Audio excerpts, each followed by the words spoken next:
కోఆర్డినేటర్లు, అలాగే జిల్లా ఉపాధ్యక్షులు దాసర్ శివ గారు, అజ్మతుల్లా గారు, మన ఎస్ఎస్ఎల్ సంబంధించిన నాయకులందరూ కూడా ఈ కార్యక్రమంలో పాల్గొనడం నిజంగా సౌకర్యం. ఎందుకంటే ఈరోజు ఆంధ్ర రాష్ట్రం ఆంధ్ర రాష్ట్రం ప్రత్యేక భాషా సంయుక్త రాష్ట్రాలు ఏర్పడాలన్న ఉద్దేశంతో ఆయన అనేక రోజులు ఆమరణ నిరాహార చేసి తన ప్రాణాన్ని త్యాగంగా పెట్టి ఈరోజు మనకు ఆంధ్ర రాష్ట్రాన్ని సాధించిన నాయకుడు అమరజీవి పొట్టి శ్రీరాములు గారు. ఆయన యొక్క జయంతిని మనందరం కూడా సజావుగా జరుపుకునే విధంగా ఈరోజు స్వేచ్ఛావాయుతలు జరుపుకుంటున్నామంటే ఈరోజు మన భారత రాజ్యాంగం కల్పించింది. దాంట్లో భాగంగా ఆయన ఇచ్చిన స్వేచ్ఛ ఈరోజు మనందరం కూడా అనుభవించే కార్యక్రమం.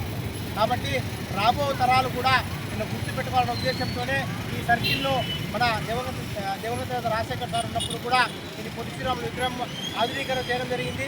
దాని తర్వాత మన ముఖ్యమంత్రిగా ఉన్నటువంటి జగన్మోహన్ రెడ్డి గారు మా పాలకవర్గ సభ్యులందరూ కూడా దీన్ని సుందరవనంగా తీర్చిదిద్దడంలో మా వంతు పాత్రలో మేము ఉండడం కూడా సూపర్నామని మేము ఆశిస్తున్నాం.